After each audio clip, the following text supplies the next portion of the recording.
Training accuracy है वो around आप देखोगे 98-99% के आसपास जा पहुंच गई थी।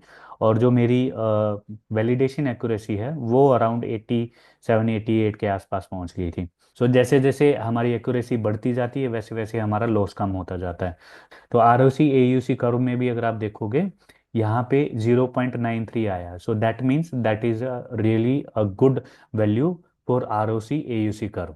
हाय everyone, welcome to my YouTube channel. मेरा नाम मनदीप है और आज की वीडियो में मैं आपके लिए एक और नया end to end deep learning का प्रोजेक्ट लेके आया हूँ। जैसा आप मेरी स्क्रीन देख पा रहे हैं, इस प्रोजेक्ट का नाम है brain tumour detection from MRI images. हमेशा की तरह आज की वीडियो में भी हम इस प्रोजेक्ट से रिलेटेड सारी चीज़ों के बारे में बात करेंगे। जैसे कि सबसे पहले हम प्रोजेक्ट का डेमो करेंगे। उसके बाद जो हम प्रोजेक्ट के बेसिकली डेटा सेट के बारे में बात करेंगे। उसके बाद मूविंग फॉरवर्ड हम जो है प्रोजेक्ट की जहाँ पे हमने नोटबुक जुपिटर नोटबुक में हमने मॉडल की ट्रेनिंग करी है उसके बारे में बात करेंगे। उसके बाद हम जो है बैकएंड और फ्रंट एंड के कोड के बारे में बात करेंगे। और हमने जो है एपीआई जो लिखी है, एपीआई की टेस्टिंग हमने पोस्टमैन के थ्रू करी है, उसको भी हम एक बार क्विकली कवर करेंगे।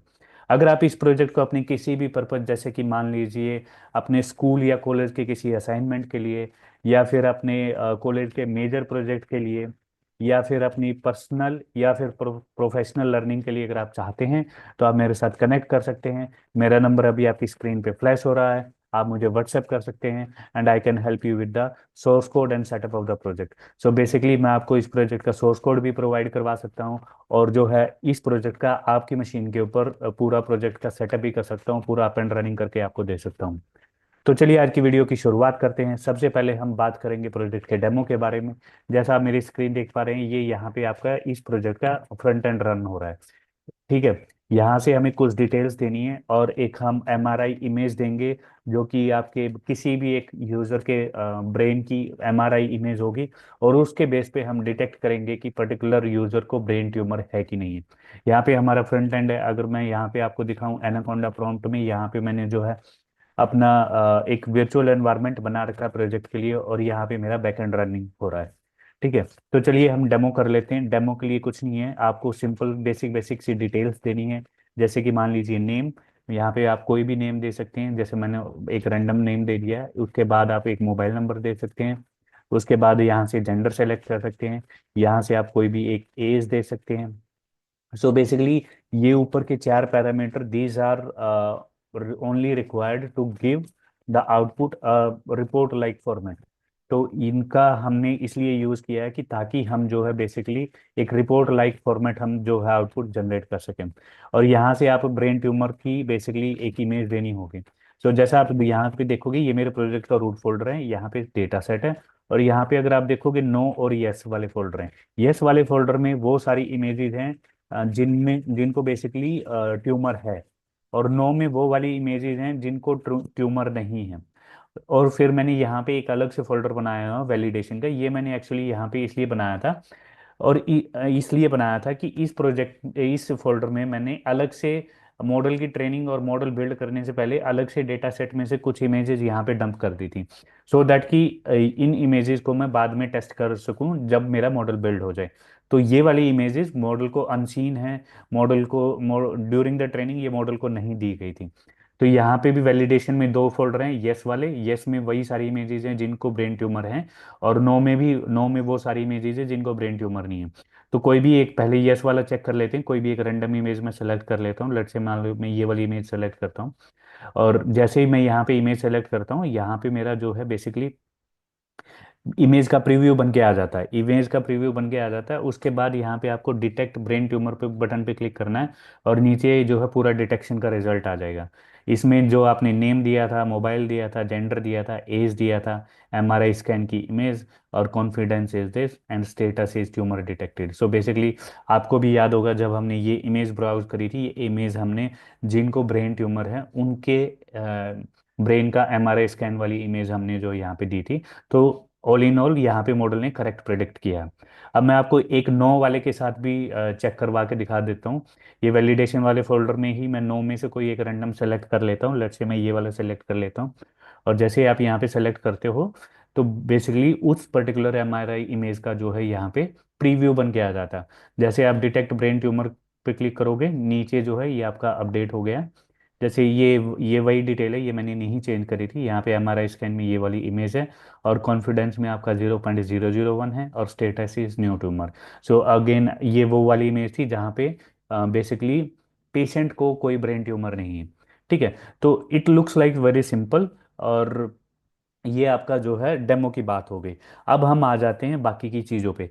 अब हम बात करते हैं हमारे डेटा सेट के बारे में। सो बेसिकली मैंने क्या किया कि मेरे प्रोजेक्ट का जो रूट फोल्डर है जहाँ पे सारी चीज़ें होस्टेड हैं, बेसिकली उस फोल्डर के अंदर ही प्रेजेंट है, वो मैंने जो है अपने वीएस कोड में यहाँ पे इंपोर्ट कर लिया। तो हम यहाँ पर वन बाय वन ये सारी चीज़ों को कवर करेंगे, सारे फोल्डर्स को और सारी फाइल्स को, कि कहाँ पे क्या है, कौन सी फाइल का क्या काम है, कौन से फंक्शन का, कौन से कोड का क्या काम है। तो चलिए शुरुआत करते हैं। सबसे पहले ये वाला सबसे ऊपर वाला फोल्डर सेल वो कर लेते हैं। इसके अंदर डेटा सेट है। डेटा सेट में इसको भी ऐसे कैटेगराइज किया है, यस में वो वाली इमेजेस हैं जिनको ब्रेन ट्यूमर है, और नो में वो वाली इमेजेस हैं जिनको ब्रेन ट्यूमर नहीं है। और आप ये देख रहे होंगे वैलिडेशन वाला फोल्डर, ये अलग से वो वाला फोल्डर है जिसके अंदर मैंने एक सबसेट ऑफ इमेजेस निकाल के दोनों क्लासेस का, यानी कि यस वाले का भी और नो वाले का भी निकाल के अलग से रख लिया था। और ये वाला हमने जो है मॉडल को ट्रेनिंग के टाइम पे नहीं दिखाया था, ट्रेनिंग के टाइम पे मॉडल को नहीं दिया था, तो मॉडल को नहीं पता है इन सारी इमेजेस के बारे में। सो बेसिकली यहाँ पे कुछ नहीं है, ऑल इन ऑल घूम फिर के बात ये है कि यहाँ पे सारी इमेजेस हैं, ट्रेनिंग वाली और वैलिडेशन वाली। ठीक है, उसके बाद हम आ जाते हैं मॉडल फोल्डर के ऊपर। इसके ऊपर है ना, हम थोड़ा सा देर बाद आएंगे। हम पहले इस पे नोटबुक पे आ जाते हैं। यहाँ पे मेरी जुपिटर नोटबुक है। जुपिटर नोटबुक में जहाँ पे मैंने बेसिकली मॉडल की सारी चीज़ें करी थी, मॉडल की ट्रेनिंग, एक्सप्लोरेटरी डेटा एनालिसिस, ब्ला ब्ला और डिफरेंट चीज़ें। यहाँ पे एक बेसिकली बेसिक इंट्रोडक्शन लिखा हुआ है कि बेसिकली ये नोटबुक करती क्या है। डेटा सेट के बारे में कुछ चीज़ें लिखी हुई हैं कि एब्स्ट्रैक्ट लिखा हुआ है कि brain tumor is considered as one of the aggressive disease among children and adult. Brain tumor accounts for 85 to 90% of all primary central nervous system tumors. So basically वो सारी एक डिस्क्रिप्शन सा लिखा हुआ है, इन सब पे नहीं जा रहे हैं। डेटा के बारे में बात करते हैं। हमारे पास दो फोल्डर हैं। यस वाले फोल्डर में 155 एमआरआई इमेजेस हैं, नो वाले फोल्डर में 98 इमेजेस हैं। ठीक है, उसके बाद कोड ब्लॉक्स पे आ जाते हैं one by one. Her code block के बारे में बात करूंगा और कवर करूंगा चीज़ें। एक एक वर्ड नहीं कवर कर सकता, रीजन बीइंग कि अदर अगर ऐसे करने लग गया तो वीडियो जो है बहुत लंबी हो जाएगी। सो अगेन आगे जाने से पहले मैं एक चीज़ पहले क्लियर करना चाहता हूँ कि एक बेसिक प्री रिक्विजिट है, अगर आप इस चीज़ को समझना चाह रहे हैं, इस वीडियो को देख रहे हैं कि कौन सी चीज़ कैसे की हुई है। एक बेसिक प्री रिक्विजिट ये है कि आपको कुछ चीज़ों का पता होना चाहिए, पाइथन का पता होना चाहिए, डीप लर्निंग कैसे काम करती है उसका पता होना चाहिए, मॉडल कैसे CNN के मॉडल कैसे बिल्ड करते हैं वो पता होना चाहिए, टेंसर फ्लो का पता होना चाहिए, जो आपकी ML की लाइब्रेरीज हैं उनका एक आइडिया होना चाहिए। ठीक है, तो सबसे पहले इस कोड ब्लॉक से शुरुआत करते हैं। यहाँ पर हमने कुछ भी नहीं किया। यहाँ पे सबसे पहला टास्क होता है, जो जो रिक्वायर्ड लाइब्रेरी हम अपने मॉडल को बिल्ड करने के लिए यूज़ करने वाले हैं उन सबको हमने इंपोर्ट कर लिया, दैट्स इट। ठीक है, ये सारी इंपोर्ट करने के बाद उसके बाद फिर हमने डेटा सेट को लोड करना है। डेटा सेट को लोड करने के लिए हमने कुछ बेसिक प्री प्रोसेसिंग स्टेप्स करे हैं, उनमें बता देता हूँ कि क्या किए हैं। सो बेसिकली हमने क्या किया है कि हमने सबसे पहले कन्वर्टिंग द कलर फॉर्मेट, हमें जो इमेजेस दी हुई है वो BGR फॉर्मेट में दी है, उनको हमने फॉर्मेट चेंज किया RGB फॉर्मेट में। Since the open CV library reads the image in BGR by default.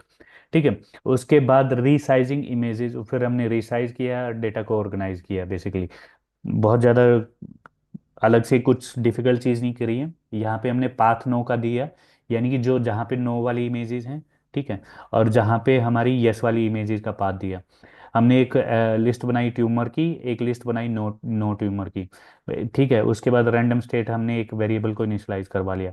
हम यहाँ पे क्या कर रहे हैं, जो यस पाथ में इमेजेस हैं उस हर इमेज को रीड कर रहे हैं, उसका फॉर्मेट चेंज कर रहे हैं और उसको रीसाइज कर रहे हैं 128 by 128 में, और फिर उसको यहाँ पे इस लिस्ट में अपेंड करते जा रहे हैं जिनको ट्यूमर है। और ऐसे ही जिनको नहीं ट्यूमर है सेम चीज़ें उनके लिए कर रहे हैं। तो बेसिकली हमारे पास दो लिस्ट बन गई, एक ट्यूमर वाली एक नो ट्यूमर वाली। ठीक है, फिर इन दोनों लिस्ट को हमने कंकैटिनेट कर दिया, यहाँ पे हमारा ओल्ड डेटा आ गया। ठीक है, अब इस ओल्ड डेटा के लिए हमने क्या किया है कि ये बेसिकली जो हमारा आइटम 0 है वो हमने निकाल लिया वो सारा डेटा, और यहाँ पे हमने लेबल्स निकाल लिया आइटम वन के अंदर। सो बेसिकली हमने क्या किया कि डेटा, इस वेरिएबल के अंदर हमारी इमेजेस हैं, और लेबल्स में हमारे लेबल हैं कि कोई particular image brain tumor yes को बिलोंग करती है, या कोई particular image brain tumor no को बिलोंग करती है। ठीक है। तो ये हमारा बेसिक से जो प्री प्रोसेसिंग टाइप की चीज़ होगी। उसके बाद यहाँ पे एक्सप्लोरेटरी डेटा एनालिसिस किया है। कुछ कुछ इमेजेस को हमने प्रिंट करवा के देखा, display tumour images with yes, जो यस वाली इमेजेस थी उनको प्लॉट करवाया, और जो नो वाली इमेज थी उनको प्लॉट करवाया। तो यहाँ पे मैंने तीन तीन इमेज प्लॉट करवाई हैं, जैसे आप यहाँ पे देखोगे। तो कुछ चीज़ों में, कुछ इमेजेस में तो देखने से ही समझ में आ रहा है कि हाँ ट्यूमर है। जैसे अगर आप यहाँ पे इस वाली दूसरे मेरा आप मेरे माउस को प्लीज़ फॉलो कीजिए। यहाँ पे दूसरे वाली इमेज में यस में यहाँ पे ये देखो, this seems to be a, ये जो पैच यहाँ पे आपको वाइट पैच दिख रहा है, this seems to be a tumor. ऐसे ही यहाँ पे एक जो इरेगुलर सा पैच है, यहाँ पे कोई इरेगुलर पैच नहीं है नो वाली में। ठीक है।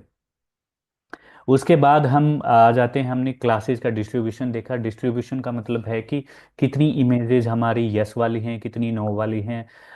ऑल्दो हमारा परफेक्ट डेटा सेट नहीं है, और perfect data set real world में होता भी नहीं है, बट ऑलमोस्ट ठीक है। मतलब यहाँ पे हमारी नो नो ट्यूमर की अराउंड 100 के आसपास इमेजेस हैं, और ट्यूमर वाली हमारी जो है अराउंड 150 के आसपास इमेजेस हैं। तो हमारा डेटा सेट बहुत ह्यूज नहीं है, बट एक ठीक ठाक सा डेटा सेट है। और इस बेसिकली इस सेम चीज़ को आप, अगर आपके पास अलग नया डेटा सेट है तो उसके साथ भी एक्सटेंड कर सकते हो, सेम नोटबुक को रन कर सकते हो। उसके बाद हमने क्या किया है, data scaling and transformation. Data scaling and transformation में हमने क्या किया, सबसे पहले ट्रेन टेस्ट स्प्लिट कर लिया।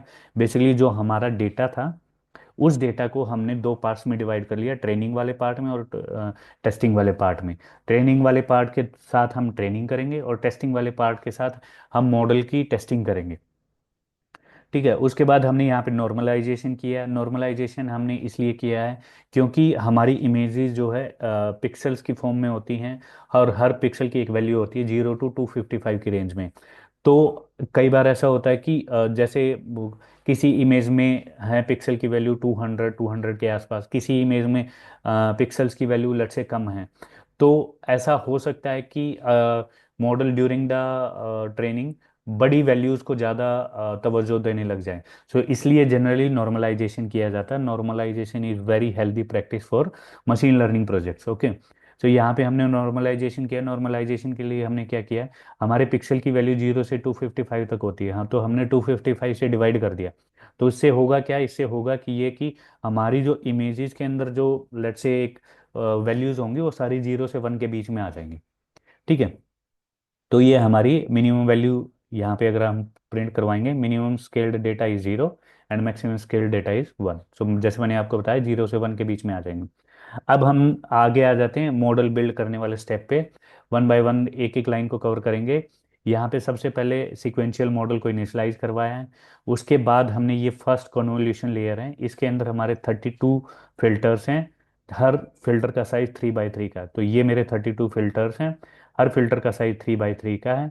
और हमें एक एक्टिवेशन फंक्शन देना होता है, उस वो हमने दिया है यहाँ पे रेलू। और इनपुट शेप हमारी इमेज की शेप क्या है, RGB फॉर्मेट। सो बेसिकली ये मेरी 128 by 128, और 3 represent the channel. So basically image आपकी होती है जैसे 128 की विड्थ, 128 की हाइट, और 3 चैनल्स। सो हम क्योंकि 3 चैनल क्यों हैं, क्योंकि RGB फॉर्मेट में है। ठीक है। उसके बाद ये हमारी फर्स्ट कन्वोल्यूशन लेयर होगी। उसके बाद दूसरी हमारी मैक्स पूलिंग लेयर है। मैक्स पूलिंग लेयर बेसिकली क्या होती है कि ये हेल्प करती है हमें जो प्रोमिनेंट फीचर्स हैं उनको निकालने में। ठीक है। तो मैक्स पूलिंग में वही होता है जो मैक्सिमम जिन पिक्स जो पिक्सल्स मैक्सिमम है, या जिनका जो हेल्प करते हैं बेसिकली इमेज को ड्रॉ करने में, जिन जो लीडिंग हैं एक तरीके से, उनको ये मैक्स पूलिंग लेयर उन उसको वो स्पेटियल डायमेंशंस को रिड्यूस कर देती है, और जो प्रोमिनेंट फीचर्स होते हैं वो आपके अलग से दिख के आने लग जाते हैं। तो यहाँ पे हमने मैक्स पूलिंग लेयर ऐड करी है। उसके बाद सेकंड कन्वोल्यूशन लेयर में हमने क्या किया है, नंबर ऑफ फिल्टर्स इंक्रीज कर दिए, 64 फिल्टर कर दिए। बाकी और सारी चीज़ें वही हैं। ठीक है। उसके बाद तीसरी मैक्स पुल, फिर से मैक्स पुलिंग लेयर। उसके बाद फिर थर्ड कन्वोल्यूशन लेयर, यहाँ पे हमने नंबर ऑफ फिल्टर्स 128 कर दिया है। उसके बाद फिर से मैक्स पुलिंग लेयर। उसके बाद फिर हमने फ्लैटन किया है नेक्स्ट लेयर में। फ्लैटन में क्या करते हैं, जो 2D की मैट्रिक्स थी उसको 1D में ले आते हैं, जैसे आप यहाँ पे मैंने लिखा भी हुआ, कन्वर्ट द 2D, मैं 2D फीचर मैप्स इनटू ए 1D फीचर वेक्टर। उसके बाद ड्रॉप आउट बेसिकली इसलिए किया जाता है कि ताकि ओवर फिटिंग ना हो मॉडल में। सो ये एक टेक्निक होती है, तरीका होता है बेसिकली। तो यहाँ पे हमने ड्रॉप आउट किया, इसमें ये होता है कि 50% ऑफ न्यूरॉन्स जो है वो आपके डीएक्टिवेट हो जाएंगे एक तरीके से। ठीक है। उसके बाद यहाँ पे फुली कनेक्टेड लेयर है। उसके बाद जो है नेक्स्ट हम अगर बात करें, फिर एक एक और फिर ड्रॉप आउट लेयर है। यहाँ पे फिर वही है, ड्रॉप आउट बेसिकली इसीलिए ऐड होता है जिसके लिए आपको बेसिकली जो आपको जनरलाइजेशन में हेल्प करता है, दूसरा ओवरफिटिंग नहीं होने देता। और फिर लास्ट में हमारी जो है आउटपुट लेयर है, इसमें एक ही न्यूरॉन है। ये इसलिए क्योंकि हमें बेसिकली हम बाइनरी क्लासिफिकेशन कर रहे हैं, या तो ट्यूमर होगा या तो नहीं होगा, तो एक ही वैल्यू आएगी। और एक्टिवेशन हमने सिग्मोइड है, क्योंकि सिग्मोइड फंक्शन इसलिए यूज़ किया है, बाइनरी क्लासिफिकेशन की फॉर्म्स वाली प्रॉब्लम्स में जनरली सिग्मोइड ही यूज़ किया जाता है। Sigmoid is very helpful. उसके बाद फिर हमने जो मॉडल ऊपर बिल्ड किया है उसको हमने कंपाइल किया। कंपाइल करते टाइम हम अपना ऑप्टिमाइज़र देते हैं, लॉस फंक्शन देते हैं और मैट्रिक्स देते हैं। ऑप्टिमाइज़र में हमने एडम फंक्शन दिया है। यहाँ पे लॉस में हमने बाइनरी क्रॉस एंट्रोपी दिया है। और मैट्रिक्स में हम बोल रहे हैं कि एक्यूरेसी हमारे लिए इंपॉर्टेंट है। हमने यहाँ पे फिर मॉडल की समरी को प्रिंट करवाया, अगर आप यहाँ पे देखोगे तो ये फर्स्ट कन्वोल्यूशन लेयर होगी, उसके बाद मैक्स पुलिंग लेयर होगी, फिर से second convolution layer, and so on so fourth. ठीक है। अब यहाँ पे थोड़ा सा और अगर आप नीचे जाके देखोगे, इतने टोटल पैरामीटर हैं और इतने ही ट्रेनेबल पैरामीटर्स हैं। Okay. So basically it's around 33 lakh parameters हो गए। ओके। Now come down. फिर हमने एक कॉल बैक फंक्शन डिफाइन किया है। कॉल बैक इसलिए कि अगर मान लो मेरी एक्यूरेसी अराउंड 99% के आसपास आ जाती है, तो मैं ट्रेनिंग रोक देता हूँ, ताकि मॉडल मेरा ओवर फिटिंग की तरफ ना जाए। ठीक है। उसके बाद फिर यहाँ पे ट्रेनिंग का कोड है, मॉडल डॉट फिट। यहाँ पे हमने एक्स ट्रेन दिया, वाई ट्रेन दिया, कितनी इपोक्स के लिए रन करना है, बैच साइज, मतलब कि एक बैच में कितनी इमेजेस आएंगे, वैलिडेशन स्प्लिट हमारा कितना है, कॉल बैक्स में हमारा जो कॉल बैक हमने ऊपर डिफाइन किया था ये वाला, और क्लास वेट में हमने ये वाला दिया है। ये इसलिए दिया है कि अम, ये इसलिए दिया है क्योंकि हमारा, अगर आप यहाँ पे ऊपर देखोगे ना, ये हमारा जो बेसिकली डेटा जो है उतना बैलेंस्ड नहीं है। मतलब कि थोड़ा सा गैप है। तो हमने यहाँ पर क्या किया है कि हमने बोला है कि ट्रेनिंग के टाइम पे बेसिकली हमने दिया है कि अगर हमारी 0 क्लास है तो 1 जाएगा, और 1 क्लास है तो 2 जाएगा। सो बेसिकली क्लास के वेट डिफाइन किए। ये टेक्निक इसलिए यूज़ होती है कि गलती से अगर आपका मॉडल जो बेसिकली मिनिमम डेटा वाली क्लास है उसके लिए गलत प्रेडिक्शन करता है, तो यहाँ पे हम एक तरीके से पिनलाइज करते हैं मॉडल को। तो फिर उससे वेट और बायसेस अकॉर्डिंगली चेंज होते हैं, और फिर अकॉर्डिंगली हमारा मॉडल जो है एक क्लास की तरफ बेसिकली ज़्यादा बायस नहीं होता प्रेडिक्ट करने में। ठीक है। उसके बाद फिर यहाँ पे अगर आप ईपोक्स देखोगे, ये सारे लोग्स की जनरेट हुए हैं, और यहाँ पर देखो मैंने मेरी एक्यूरेसी अराउंड 99% आ गई। और बेसिकली ट्रेनिंग एक्यूरेसी मेरी 99% के आसपास आ गई, और वैलिडेशन एक्यूरेसी मेरी अराउंड 87-88% के आसपास आई है। ठीक है। I have achieved N impressive accuracy. उसके बाद फिर मैंने इसी को, जो हमारा जो बेसिकली जो ट्रेनिंग हुई थी उसको मैंने अपलोड करवा के देखा। यहाँ पे मेरी अ, ये मेरी ब्लू वाली ट्रेनिंग एक्यूरेसी है और ऑरेंज वाली वैलिडेशन एक्यूरेसी है। ठीक है। और यहाँ पे एक चीज़ नोट करने वाली है, वो चीज़ नोट करने वाली ये है कि अराउंड मेरी जो ट्रेनिंग एक्यूरेसी है वो अराउंड आप देखोगे 98-99% के आसपास जा पहुँच गई थी। और जो मेरी वैलिडेशन एक्यूरेसी है वो अराउंड 87-88 के आसपास पहुँच गई थी। ठीक है। ये हमारा एक्यूरेसी का ग्राफ हो गया, और ऐसे ही हमारा ये मॉडल लॉस का ग्राफ है। सो जैसे जैसे हमारी एक्यूरेसी बढ़ती जाती है वैसे वैसे हमारा लॉस कम होता जाता है। सो जैसे जैसे आप देखोगे, ये हमारा ब्लू वाला जो ट्रेनिंग लॉस को रिप्रेजेंट कर रहा है, और ऑरेंज वाला जो है वैलिडेशन लॉस को रिप्रेजेंट कर रहा है। ओके। उसके बाद हम आ जाते हैं, हमने फिर मॉडल को इवेल्युएट किया, इवेल्युएट करने के बाद हमने पाया कि टेस्ट एक्यूरेसी हमारी अराउंड 87% है। और फिर जब हमारी इतनी एक्यूरेसी आ गई तो आई थॉट कि अब मॉडल को सेव कर लिया जाए। फिर हमने मॉडल को सेव कर लिया जो ट्रेंड मॉडल था। और ट्रेंड मॉडल को सेव करने के बाद हमने बेसिकली हमने क्या किया है कि हमने कंफ्यूजन मैट्रिक्स और R O C A U C curve भी प्लॉट किया है। सो क्योंकि ये हमारी जो बेसिकली मेडिकल डोमेन से रिलेटेड प्रॉब्लम है, सो इस ऐसी प्रॉब्लम्स में हमारे लिए रिकॉल वाली मैट्रिक्स बहुत ज़्यादा इंपॉर्टेंट होती है instant of accuracy only. So basically अगर प्लेन लैंग्वेज में बताऊं तो हमें सिर्फ और सिर्फ एक्यूरेसी पे फोकस नहीं करना चाहिए मेडिकल डोमेन से रिलेटेड प्रॉब्लम्स में। Along with accuracy we should also focus on the recall. ठीक है। तो जो यहाँ पे मैंने नीचे प्रिंट करवाया, यहाँ पे अगर आप देखोगे क्लासिफिकेशन रिपोर्ट, ये मेरी क्लासिफिकेशन रिपोर्ट है। सो ये जीरो क्लास के लिए है। जीरो क्लास का मतलब जब ट्यूमर नहीं था, मतलब जो नो वाले हैं, वहाँ पे प्रिसीजन मेरा 1 आया है और रिकॉल आया है मेरा 0.71। और जहाँ पे बेसिकली किसी को 1 था, मतलब ये 1 का मतलब ये है कि यहाँ पे ये वो वाले पेशेंट है जिनको ब्रेन ट्यूमर है, वहाँ पे प्रिसीजन थोड़ा सा कम है और रिकॉल 1 है। सो यहाँ पे ये चीज़ काफ़ी इंपॉर्टेंट है कि हमारा रिकॉल की वैल्यू ऐसे केसेस में अवश्य जरूर होनी चाहिए, अच्छी वैल्यू अराउंड 90% के आसपास मिनिमम। ठीक है। और ये आपका F1 स्कोर है। F1 स्कोर बेसिकली प्रिसीजन और रिकॉल का हार्मोनाइज्ड मीन होता है। ठीक है। सो ओवरऑल ये हमारा 85 से 89 के बेसिकली इस रेंज में जो है हमारा आ रहा है। और ये हमारी कन्फ्यूजन मैट्रिक्स है, कन्फ्यूजन मैट्रिक्स की वैल्यूज आई हैं। और ये हमारा R O C A U C curve है। तो R O C A U C curve में भी अगर आप देखोगे यहाँ पे 0.93 आया, so that means that is a really a good value for R O C A U C curve. ठीक है। यहाँ पे अगर आप ये वाली जो बेसिकली ये वाली डॉटेड लाइन जो है, ये रिप्रेजेंट करती है बेसिकली 50-50। अब इसके नीचे अगर आपकी ये वाली ब्लू लाइन इसके नीचे आती है तो इसका मतलब ये हुआ कि आपका मॉडल जो है जो एक रैंडम गैस करते हो उससे भी बुरा परफॉर्म कर रहा है। और इससे जितना ऊपर होगा और जितना 1 के पास होगा उतना अच्छा होगा। सो हमारा मॉडल का भी 0.93 के आसपास है, so which is very fairly good. ठीक है। सो ये हमारा हो गया जुपिटर नोटबुक की बात सारी। और जैसे ही मैंने ये आपको यहाँ पे बताया था कि हमने यहाँ पे मॉडल को सेव किया है, ठीक है, ये हमने मॉडल को सेव किया है।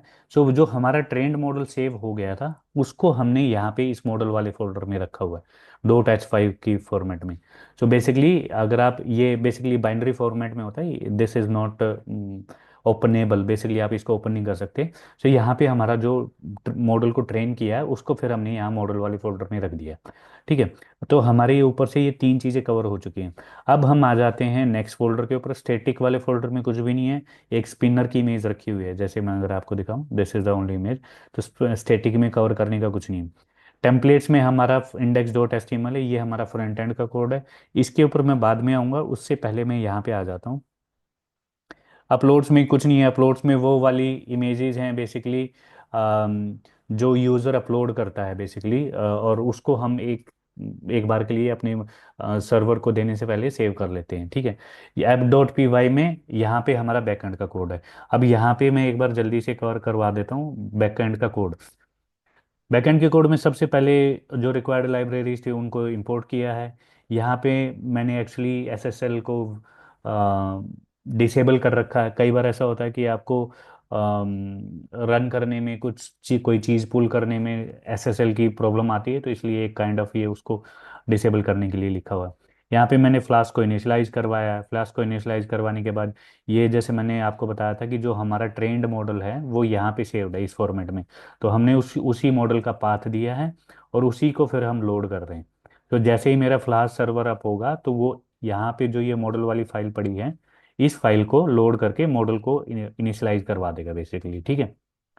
ये वाला वही कोड है एग्जैक्टली जो इमेज को प्री प्रोसेस करने का है। ये इमेज को रीड करता है, उसको आरजीबी फॉर्मेट में लेके आता है, रीसाइज करता है और उसको इमेज को बेसिकली नॉर्मलाइज कर देता है। और फिर जो है उसको expand dimensions for model input, फिर एक्सपेंड करके मॉडल इनपुट के लिए रेडी करता है। यहाँ पर ऐप डॉट राउट स्लैश, ये आपका बेसिकली होम यूआरएल के ऊपर index dot H T M L render होगी। ठीक है। उसके बाद नेक्स्ट हम आते हैं स्लैश प्रेडिक्ट, ये एक एपीआई एंड पॉइंट है जो कि पोस्ट टाइप की एपीआई है। जैसे ही ये वाली एपीआई एंड पॉइंट कॉल होगी तो ये वाला मेथड फंक्शन कॉल हो जाएगा। तो हम इसमें क्या करते हैं कि हम यहाँ पे यूज़र एक फाइल का ऑब्जेक्ट देगा, और उस फाइल को हम निकालते हैं, बेसिकली जो हमारा इमेज का ऑब्जेक्ट होगा एमआरआई इमेज का, उस ये ऑब्जेक्ट को निकालते हैं।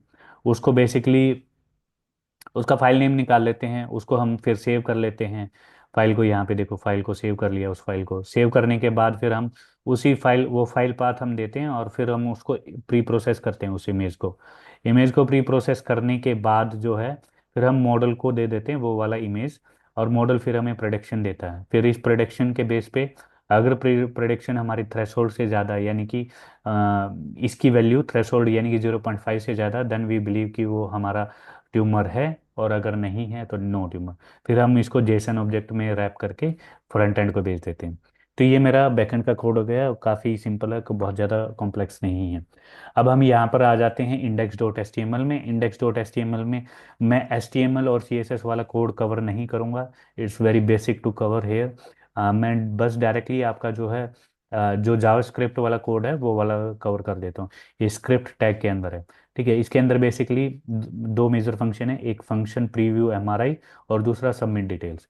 ठीक है। तो प्रीव्यू एमआरआई में क्या करते हैं हम, जो एमआरआई स्कैन की इनपुट हम जो इमेज लेते हैं यूज़र से, उस इमेज को बेसिकली यहाँ पे फाइल्स इनपुट में अपेंड करवा देते हैं, और उसको प्रीव्यू करवाते हैं। ये देखो, प्रीव्यू इमेज करवाते हैं, और उस इमेज का यहाँ पे प्रीव्यू दिखाते हैं। जैसे मैंने यहाँ पे अपलोड करता हूँ, नीचे जो प्रीव्यू बन के आता है वो फंक्शन ये वाला काम करता है, बेसिकली ये वाला फंक्शन वो काम करता है।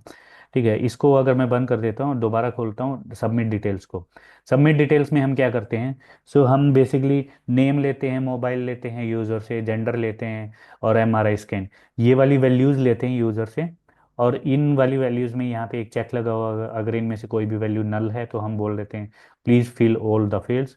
फिर हम एक फॉर्म डेटा का ऑब्जेक्ट बनाते हैं, और उस फॉर्म डेटा के ऑब्जेक्ट में जो हमने यूज़र से एमआरआई इमेज ली है उसको एक फाइल वेरिएबल में स्टोर अपेंड करवा के फॉर्म डेटा में डाल के उसको भेज देते हैं। और फिर हम फैच को कॉल करते हैं। फैच में आप देखोगे कि बॉडी में वही फॉर्म डेटा है जिसमें हमने फाइल का ऑब्जेक्ट भेजा है। फिर जो ये फैच हमारा रिस्पॉन्स लेके आता है, रिस्पॉन्स को जेसन के फॉर्मेट में कवर कर कन्वर्ट करते हैं, और फिर उसको पास करते हैं। पास करके फिर हम यहाँ पे वो सारी डिटेल्स दिखा देते हैं। ठीक है। और फिर यहाँ पे result section style dot display block, ये बेसिकली फिर हम उसको डिस्प्ले कर देते हैं। यहाँ पे बहुत ज़्यादा कुछ है नहीं। और अगर मान लो मैं यहाँ पर आ जाता हूँ, ये मेरा पोस्टमैन है, और मेरी एपीआई का एंड पॉइंट ये 127.0.0.1 पे 5000 पे चल रहा है। ठीक है। तो बेसिकली अगर मान लो मैं यहाँ से स्लैश प्रेडिक्ट को कॉल करता हूँ, ठीक है, और यहाँ से आप जो है पोस्टमैन के अंदर कुछ नहीं है, ये एक बॉडी के अंदर पोस्ट टाइप की रिक्वेस्ट है, बॉडी फॉर्म डेटा के अंदर एक फाइल वेरिएबल में आप एक फाइल का ऑब्जेक्ट दोगे। यहाँ पे मान लो मैं कोई भी एक इमेज दे देता हूँ, नो वाली दे दो या यस वाली दे दो, या मान लो नो वाली दे दी मान लो मैंने। ठीक है, फाइल के ऑब्जेक्ट में, और मैं यहाँ से सेंड करूँगा। ठीक है। तो यहाँ पे मेरा रिस्पॉन्स आ गया, मैंने नो वाली ही दी थी, confidence is 0.01, prediction is no tumor. So basically ये रिस्पॉन्स जो है बैक एंड फ्रंट एंड को भेजता है। ठीक है। और फिर जो हम मैंने अभी दिखाया था फ्रंट एंड का कोड, फिर हम इसी रिस्पॉन्स को पास करते हैं। जैसे अगर आप देखोगे यहाँ पर हम इसी रिस्पॉन्स को पास करते हैं, और फिर हम उसमें बेसिकली अपने इसमें दिखा देते हैं। अगर आप यहाँ पे देखोगे, where is this data dot confidence और प्रोडक्शन, ये दो वेरिएबल आते हैं। यहाँ पे देखोगे आप कॉन्फिडेंस और प्रोडक्शन, इन्हीं दो वेरिएबल को हम पास करके अपनी फ्रंट एंड पे दिखाते हैं। ठीक है। तो ये आई थिंक हमारा ये वाला पार्ट भी हो गया। उसके बाद हम आते हैं प्रोफाइल में, कुछ नहीं है, हम यहाँ पे एक बेसिकली फ्लास्क के लिए ये एक प्रोफाइल हम लिखते हैं। इसमें ये होता है कि ये एक app, this app signifies to this app dot P Y file का नेम, और दिस ऐप सिग्निफाइज टू जो हम अपना फ्लास्क का ऑब्जेक्ट बनाते हैं, दिस वन। ठीक है।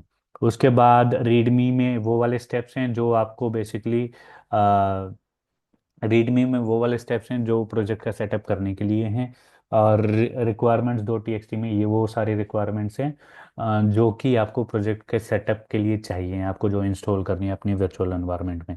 I think that's it, I think I have covered each and everything in quite great detail. अगर आप इस प्रोजेक्ट का अगेन अगर आप इस प्रोजेक्ट को अपने किसी भी पर्पज़ के लिए चाहते हैं तो आप मेरे साथ कनेक्ट कर सकते हैं। मेरा नंबर आपको वीडियो के डिस्क्रिप्शन में भी मिल जाएगा, और आप मुझे व्हाट्सएप कर सकते हैं। So that's all for this video guys, stay tuned for more such interesting video for the next video. Till the next video, bye bye, take care, thank you.